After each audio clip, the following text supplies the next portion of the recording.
I was on tour driving between Hamburg and Berlin with my friend Janis, who had booked the tour for me. We'd spent the last few days together, and I'm naturally very isolationist, classic only child. I spent most of that tour in a state of high anxiety, worried that I was being rude, worried that Janis and his Germanically outgoing friends didn't like me. And I remember in that car, driving between Hamburg and Berlin, going to sneeze and holding it in, and then needing to sneeze again, because that's how the human body works, and then holding it in again, and doing this 3 or 4 times in a row. I felt like I was going to break a rib, and soon after that my nose started to run, and I felt ashamed of myself because I knew that I would have to blow my nose in front of another person. This filled me with terror for some reason. There's a similar problem I have when I share a bed with someone, when I become acutely aware of how heavily I breathe, how repulsive that must be to the person next to me.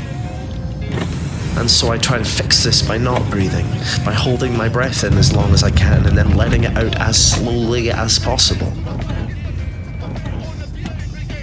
It struck me in that car on the way to Berlin that I feel like my being alive in any given situation is in some way an imposition, an invasion of everyone else's space, and an abuse of their patience.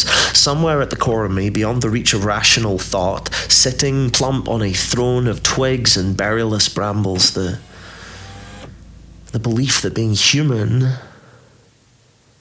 is something worth apologizing for. I still have not processed this. But I did write a song about it in the car while my nose was running, and it was the first song I had written in months, and it was the beginning of what would become the album that you are listening to. My name's Matt. This is the Narcissist Cookbook.